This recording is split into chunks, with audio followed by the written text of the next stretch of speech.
Hello, BookTube. I've got a rare tag for you today, and a Sunday tag at that. It's a revived version of an older tag. A few years ago, Micah Cummins did his very first original tag, if I remember correctly, on e-reading and e-readers, the e-reader tag. And just recently, Bookless Pete has revived it because it's good to revisit these subjects, because lots and lots, well, all of us who make booktube videos need to remember that most of the people who watch our channel are not delving into backlog. They're not looking at our earlier videos, especially not 9,000 earlier videos. So, and also, as Bookless Pete points out, your own opinions may have changed. So he revived and revised Micah's tag. And I wanted to do it because I always find the subject interesting, and I'm always interested in finding out where you stand on the subject. Unless, since this is about ebooks and e-reading, if you are one of those people who says now, and pretty much always has said, I don't want anything to do with electronic reading of any kind, I just read print and paper books, and that's it, and that's always going to be true no matter what. If you're one of those people, then, I don't need to hear that repeated, because I get the whole point. But if you do deal with e-reading in some way or another, I think a lot of people do. I think a lot of people have very quietly let it in the back door because it's so convenient. The minute you try it, the minute you try it with an open mind, you realize that it is actually a better mousetrap. Someone has actually improved the activity of reading a book. I would say accidentally and piecemeal they have, but nevertheless they have. And the minute people try that, even people who don't consider themselves tech oriented, or people who do just have always reflexively considered themselves old-fashioned partisans of print and paper books, even those people, I have found a large number of those people eventually at some point have a come to Jesus moment where they are suddenly trapped in a car, they've got nothing to read, and they can't leave because the kid's not done yet with the clarinet lesson or whatever, or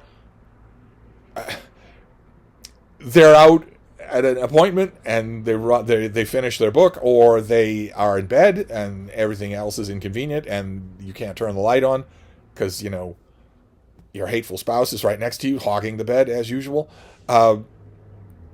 Some moment like that happens to these people, and suddenly they realize, oh, this isn't bad at all. This isn't.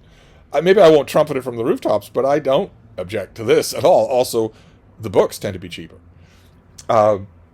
To those people, I am endlessly curious as to what the status is of your e-reading and how it's changed over time. So I thought I would do this tag again. So we can start with the prompts here. Number one is, what was the first e-reader you ever owned? What was your reason for getting one? Were you a reluctant convert or an eager one?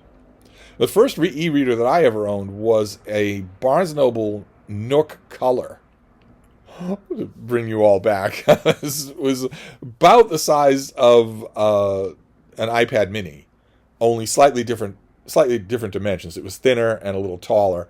It came in white and then gray. It had a chassis, but the chassis was unusual. Here, let me use the iPad as an example.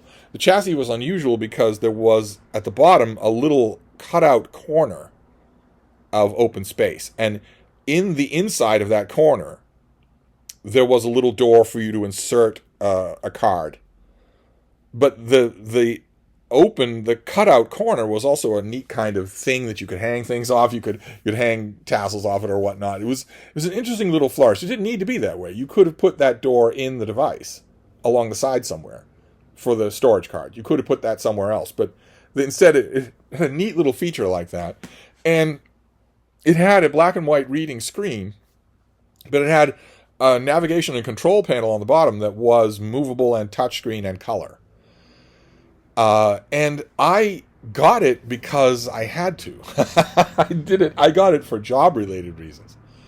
Because I was working at a big retail bookstore at the time, and the gigantic space that the company, Barnes & Noble, gave over to these e-readers was one of the places. It was right at the front of the store, and it was one of the places that was getting a steady traffic of customers. And my natural abode at a bookstore, the information desk, was no longer getting a steady stream of customers. So I quickly grew bored being at the information desk. So I wanted to go elsewhere, and I saw that there were customers at the Nook area at the front of the store, right inside the door, probably 200 square feet of room where we pulled up bookcases, relocated, shrunk sections in order to devote this enormous space to these things. I remember how insane I thought that was. I told the district manager, this is crazy. This is what you do when you know you have a product that people love. You don't do this to make people love the product. What if they don't love it? You spent all this money, $500 million, to buy, mass manufacture, renovate every store, and promote this thing.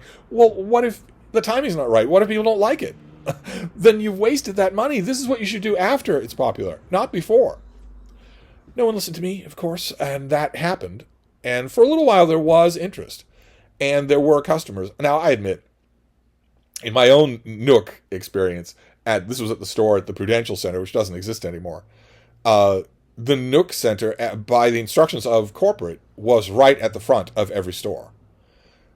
So I knew that if I didn't know anything about the technology at all, but I knew that if I worked there, I would be in a perfect position to greet every customer who was coming in the door. I'd be in a perfect position to say goodbye to every customer who was leaving the store. I'd be in a perfect position to do what I loved to do anyway, which was talk with customers.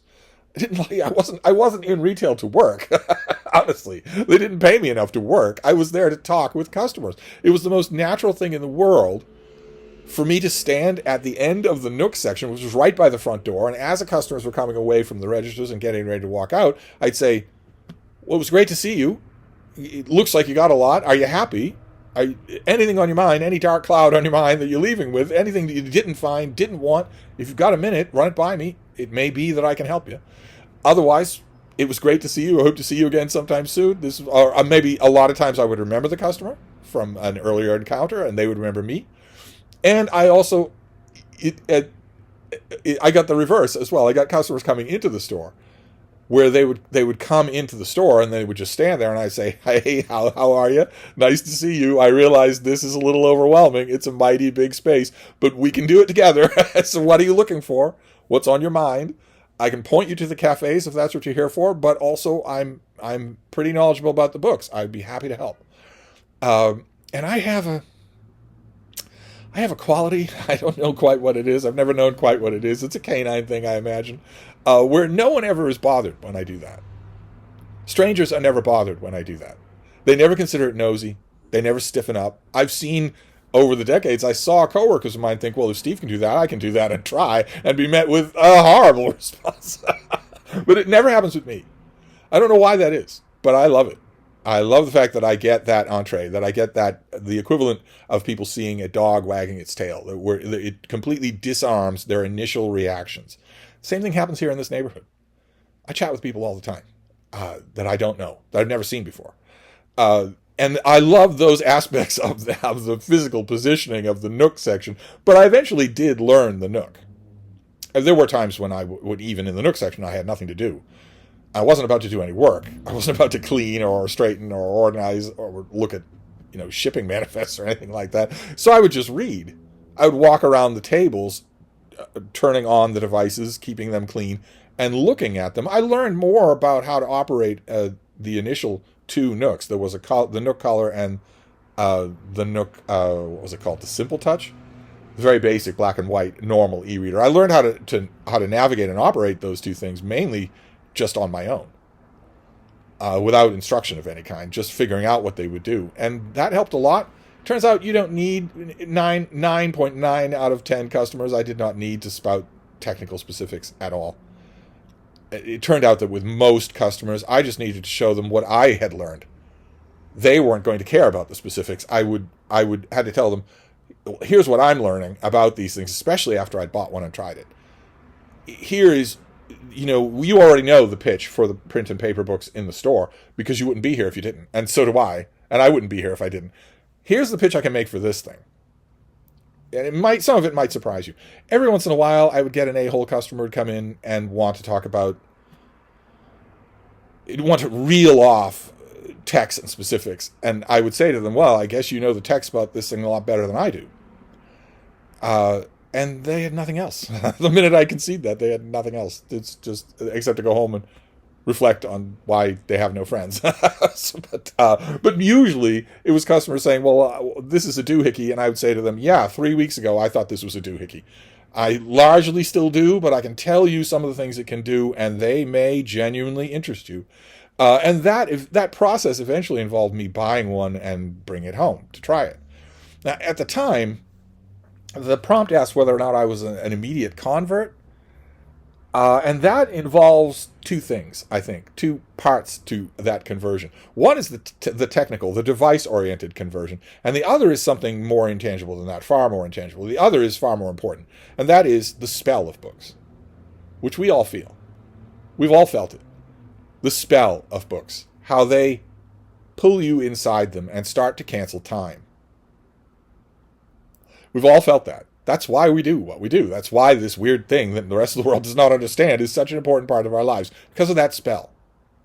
It's not because of the actual things we're reading. It's because of that spell. And my main question about this doohickey was, is there any chance that that reading this way doesn't affect that spell? And I started to feel a little of that on the e-readers, but I felt it mostly on my phone. I read a Trollope novel on my phone, and the spell was completely undiminished. Completely. It was as though the means of conveying the story was irrelevant. And those two conversions took place at different times and different speeds. The conversion of the spell, the intangible conversion, do I mind e-reading, was the first of the two to happen to me. I realized, no, I don't care at all. I am certainly not going to be what you would expect to look at me, which is this doctrinaire defender of print and paper books. They've got to have a certain smell. I like leather bindings, etc. etc. I certainly wasn't that at all. Never felt even the slightest inclination towards some sort of rearguard Luddite action. And then the second conversion is, can you get used to the doohickey? Can you even come to like the doohickey? And I was a little slower to come to that, and I blame the doohickeys. They were at first inhospitable. I think the earliest Kindle that I ever held in my hand had a keyboard. And you might think, well, what difference would that make? And if you think that, probably you were never earning your pay on a keyboard, because that ruined it for me.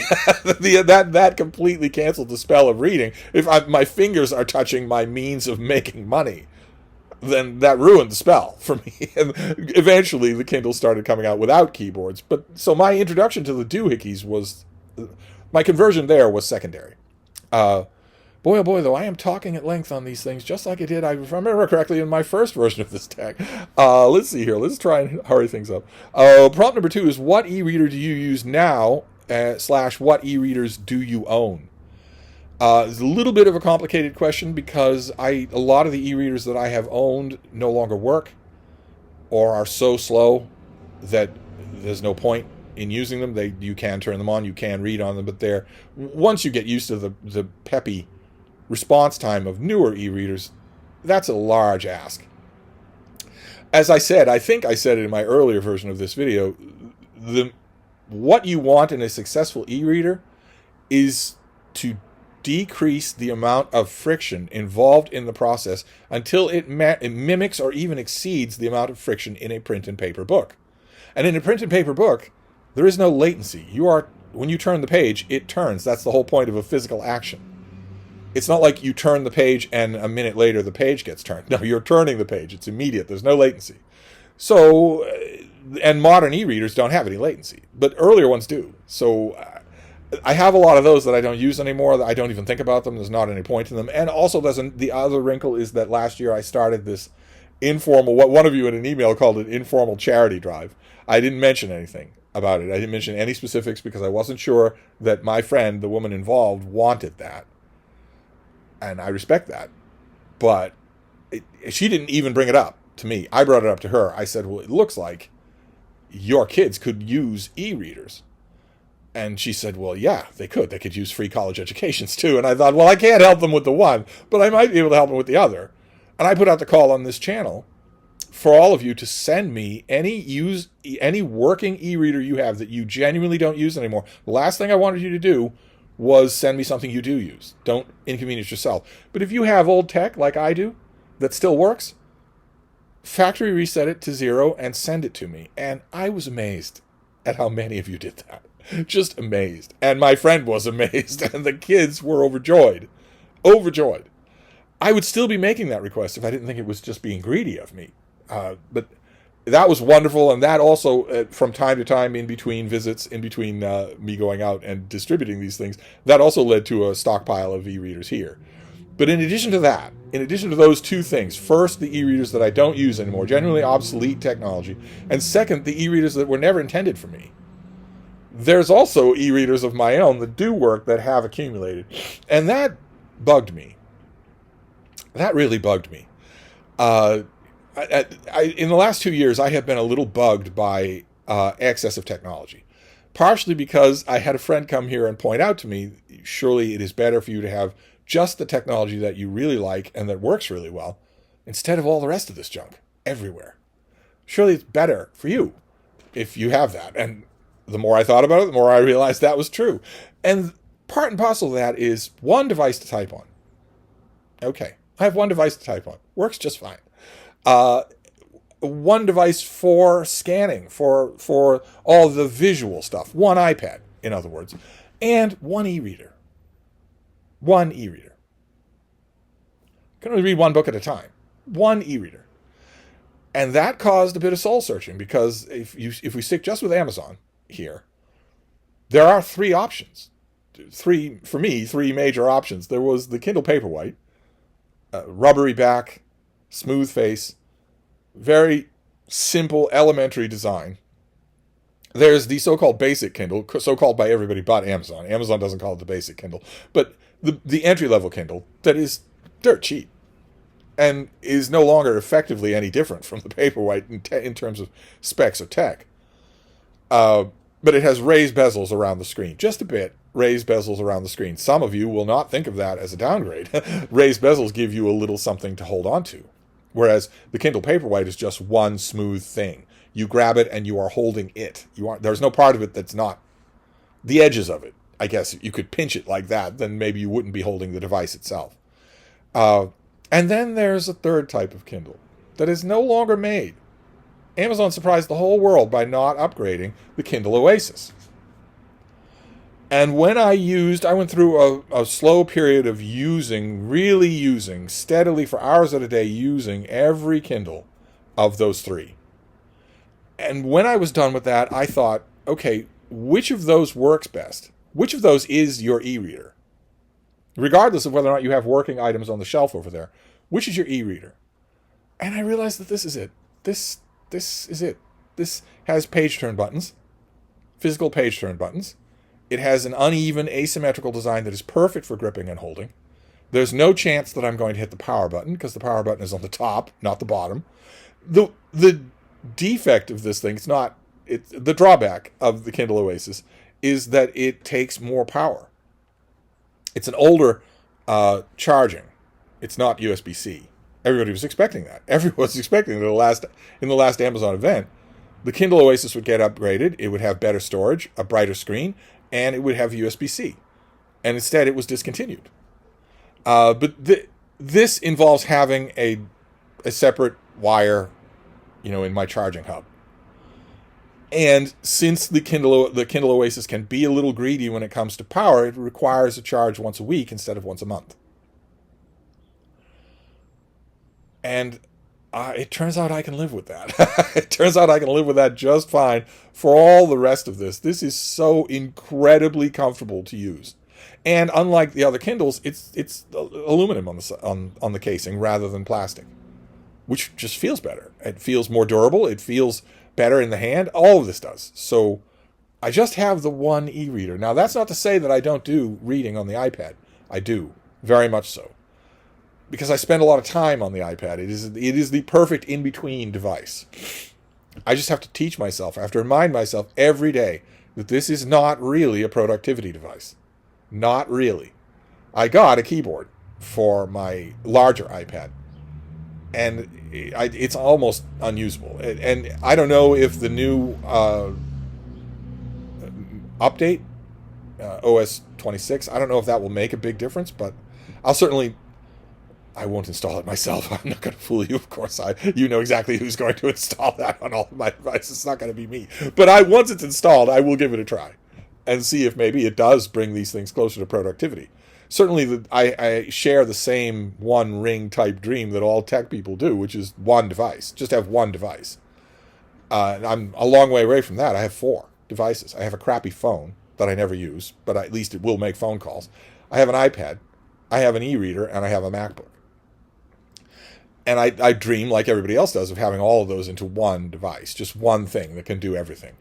I think the whole point for tech giants like Amazon or Rakuten is that you don't have one device. The whole point is that there's no one device that can do it all, or everybody would have that and nobody would have anything else. You'd only be selling one item.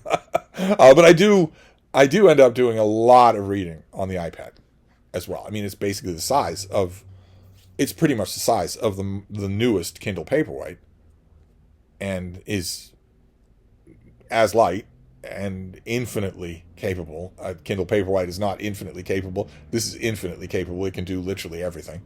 But right now, in terms of e-readers, it's this.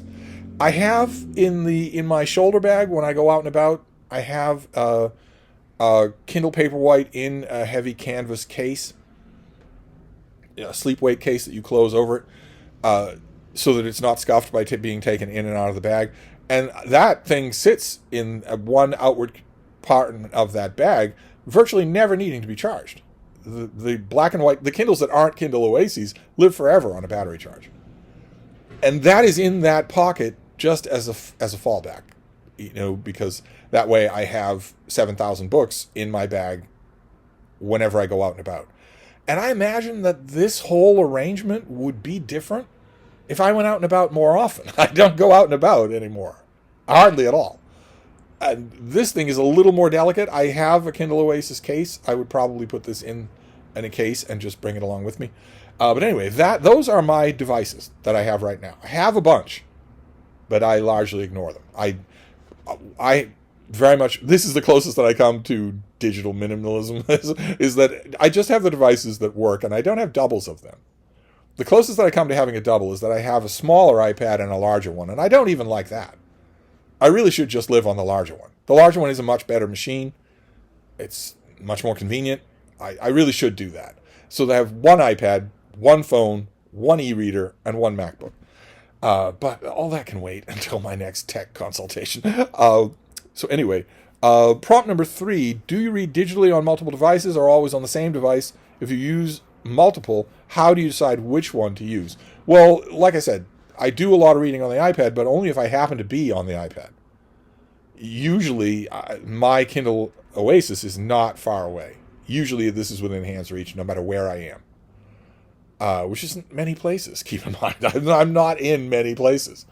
This is usually with me all the time, answering to whatever need. Whether it's an older book, maybe I've read the author's cousin. Maybe I've read a biography of the author's cousin. I don't want to read more about the author himself. Or whether it's a newer book. The PDF of A New History of Carthage is on this device. Easy to be annotated, easy to search, all that sort of stuff. It's a PDF of the finished copy. So this is usually never far away. Let's see here. Prompt number 4 is, do you still read physical books? If so, how do you decide which format to read certain books in? I do still read physical books, yes. And I would like to think that I have not imposed a strict metric on what determines what, that it might just be mood, but I'm not really that big into mood of any kind. And I think that print and paper books have largely devolved to things that don't have e-copies, which is a pretty strict binary. It's not strict, but it seems to be the way of it. I recently reread this, and there's no ebook of this that I know of. I recently reread this. Is there a Shakespeare problem? I don't think there's an ebook of this. So I read the book. I recently read Nemesis, a new biography of Philip Augustus, the medieval French king, Philip Augustus. Uh, I read the finished copy, which is slim and kind of nice, and I don't think the publisher ever sent me an ebook for that. So, it looks like the metric that is evolving here is that if it is possible for me to read an e-copy of the book, I will. And if it isn't, well, then I won't. So I don't know. I don't know if that's going to stay true. Certainly, I mean, I go to the Brattle Bookshop every week, and I take you along. I show you what I get there, and quite a few of the things that I get there do have e-copies. So it can't only be that. But it comes down more and more to that. Is it possible for me to read it comfortably? Or do I read it uncomfortably? Anyway, prompt number 5 is, what is something you dislike about reading ebooks? There's nothing that I dislike about reading ebooks. Nothing at all. Like I said a million years ago at the beginning of this tag, they are a better mousetrap. It is a better experience. They aren't awkward. They don't snap shut. They don't stain. They don't stink. They're always at your beck and call. You can find them just by asking where they are. You can search them for anything at all and instantly get every single use of that. If you come across a word or a phrase in context, where the context is not yielding the definition or the translation, you can just long press on it. The device will tell you what it is. The device is right there to help you. It will tell you everything. I can long press on a Belgian word in here to my heart's content. No one tell me anything. It's done. It doesn't care whether I'm there or not. The ebook does care, and is built in with a ton of safeguards to make the experience easier. You can change the font size on these things to make it easier. Most of them have built-in lighting. You can change the lighting. Do you want it to be brighter? Do you want it to be softer? Do you want it timed so that it comes on when you don't have to think about it? Etc., etc., etc., etc. Right down the line. And this is, a 10-year-old device. A new Kindle Paperwhite, the list would be even longer. So the experience of reading ebooks, there's nothing about it that I dislike. This sounds like heresy, especially to the leather elbow patch dude broth, but it is simply an improved way to read a book. It simply is. It's just a better way to read a book. But I have a lot of complaints with e-readers. Not e-reading.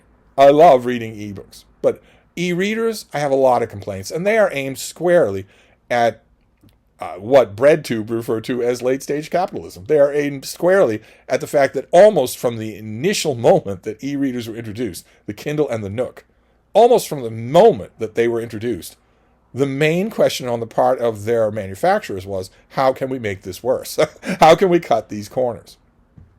How can we do that?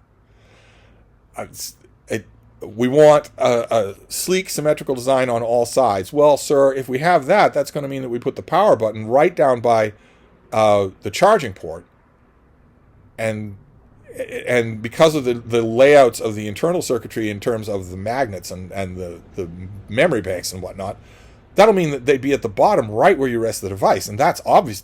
We obviously can't do that. People will be turning their devices off every time they use it. And the sirs involved said, do it. It's a penny cheaper. Do it.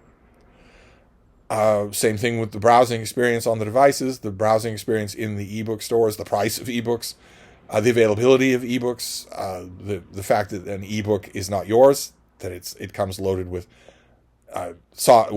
programming to stop it from being yours. You have to strip that off to make it your own possession, even though you spent money on it. And the e-readers themselves. Why am I talking about how greedy this is for a charger? Why am I doing that? Why doesn't this... In Star Trek, the little handheld devices charge themselves by siphoning power from the nearest device that has power. They just twin onto that until their admittedly minimal power requirements are fulfilled. Doesn't affect the larger things at all. So, for instance, in this house is wired for electricity. So in a Star Trek world, this would just simply draw off that. I would never need to think about power unless this and I got dropped in the middle of the Gobi Desert. And also, there are other ways. You could, as I've said many times before, you could make the back of every e-reader a photovoltaic cell. Not necessarily just for visible light either. Just a photovoltaic cell that charges the device all the time.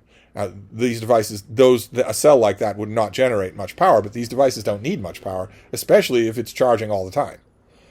But if you make it that way, then you can't sell the charging cord or the charging block or whatever. The technology exists to make these things much, much better than they are as devices, and that's quite apart from the technology that exists to make ebooks better, which is astronomical. Ebooks could be a paradise by now. Instead, the industry no sooner introduced these things than they turned their back on it. Just a couple of years until they started backing away from it, and those Nook Islands that I talked about started being ripped out of all Barnes & Nobles. You won't find those in a Barnes & Noble now. That's another quarter of $2 billion to take it all out, to tear up all that flooring space. I could go on and on about my problems with e-readers themselves. But e-reading as an experience, no, I love it. Prompt number 6 is, would you ever ditch physical books completely and become a sole ebook reader? If yes, why? If not, why not? I don't see that happening. Sometimes I tell myself, well, what if you, so to speak, retired? What if you changed your remit of books? Right now, my remit is new releases in the American book market. And it's been that way for a long time. What if I changed that? What if I stopped that? I can't imagine doing that, but what if I did? Well, if I did that, well, how much would change? I wouldn't be getting as many books from publishers, and I wouldn't care about whether or not they have PDFs of new releases.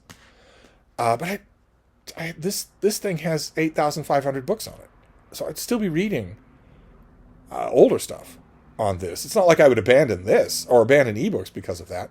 And then I think of these things that don't have ebooks. And that makes me think of where I get these things, which is my used bookstore, the Brattle, here in Boston, which I love. I love the experience of going there. I've always come out with a pile of books, but even if I didn't, I would still love going there. It is my third space, as the kids say. The standard joke among my in-person friends is that I already have a third space. It's the kitchen, because I only go to 3 spaces: the little book room, the fainting house, and the kitchen. Which is rather mean to say to a frail old shut-in. But I can't imagine that I would stop doing that. I can't imagine that I'd ever lose my joy of hunting for used books, whether it's at the Brattle or the Book Barn in Niantic, Connecticut, or the Strand in New York City, wherever. I can't imagine that I would ever lose my joy of that. So I can't imagine ever just going to this, although, believe you me, sometimes the thought crosses my mind. When I look up from some book, whatever it is, and realize that it has been a solid week since I read anything print and paper. So, not just new releases from publishers, not just older books, but also work. Books, indie published books or mainstream published books that I am sent by an industry journal, Publishers Weekly or Kirkus, where I am supposed to review it. I'm supposed to read it and review it for money. Almost all of those are electronic. Almost all of them are. So there are times when I look up from this device and realize that it has been a solid week since I even so much as read one page of a print and paper book. And in that moment, I often think, well, couldn't you just keep going? I mean, this is so much nicer. Couldn't you just keep going? This is everything. Nothing's falling down. Nothing's falling over. Nothing like that at all. It's right there. It's an extension of your hand. But I don't keep going. So I don't imagine that I will. Oh boy, do I want to know. I imagine some of you have gone almost entirely digital. I want to hear all about it. But anyway, let's keep going. So someday we'll finish this. Prompt number 7. Where do you get your ebooks? Kindle store, library loans, third-party websites. I don't ever do library loans. I cannot stand waiting in line. But the Kindle store, yes. I do. I belong to Kindle Unlimited. It's a great program. In the process of making a better version of reading, Kindle also did a better version of the lending library. That's only possible with digital books. You couldn't do their version of Kindle Unlimited with print and paper books, but they did, and so I use a lot. I use Kindle Unlimited a lot. There's a huge amount of stuff on Kindle Unlimited. They really don't do a good job advertising it at all. They should. unless they do a Kindle Unlimited newsletter of some kind and I miss it. But I don't think Kindle Unlimited for Kindle has its dedicated team of cheerleaders, and it should. But there's that, and also I sign up for all of those daily ebook deal sites, and those all have an option for the free books to just send it right to your Kindle. You have to enter that information, but then you can do that. So I do that. That's half a dozen books a day that get sent to my Kindle. And there's also Project Gutenberg, which has the whole world and everything in it up until 75 years ago. So that it's got thousands and thousands of books, all carefully designed and formatted. So there's nobody's thumb or anything like that in Amazon books. It's a beautiful site. It's an incredible resource, this Project Gutenberg. So there's a lot of that. And also third-party websites, I guess you could call it, because I share ebooks and get ebooks shared with me. Samistat style, where it's, the books are just passing from people to people. Over time, all of those things, I don't remember the last ebook I bought. I try not to buy ebooks, because you're not buying the ebook, you're renting it.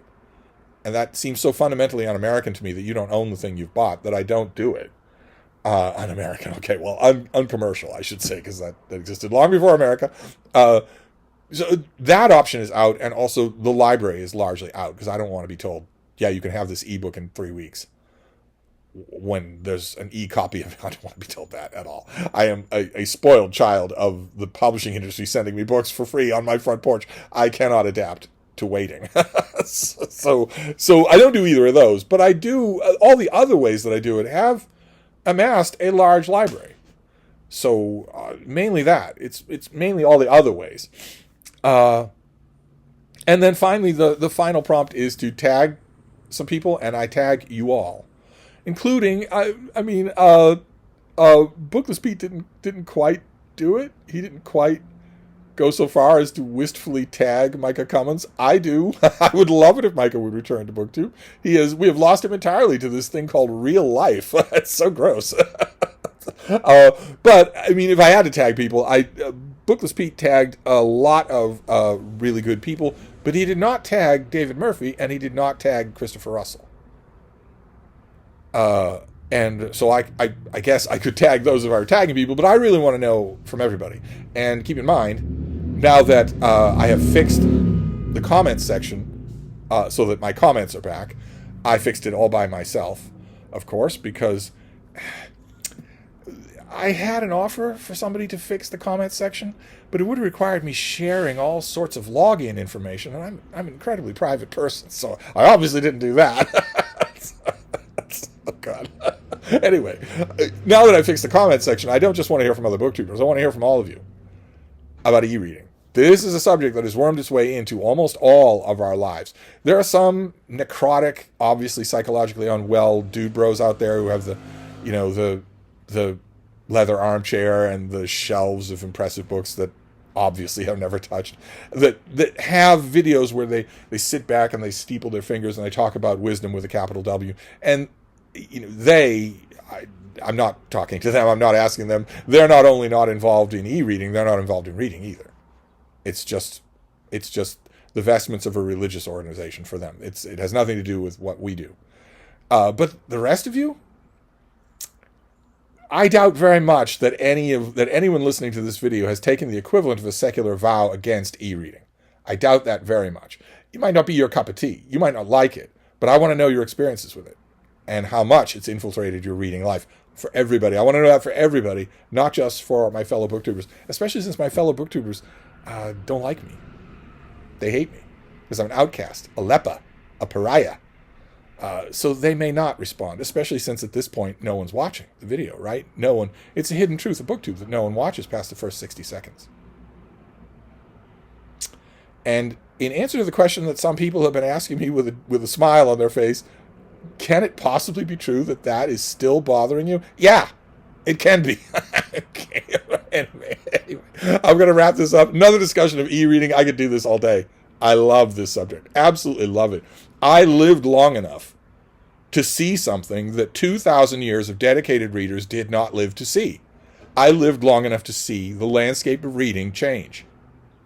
So I am endlessly fascinated with this subject. So bombard me with everything. But anyway, I'm going to wrap this up. This has been quite long enough. I will end this for now, and I will see you soon. Thank you, BookTube.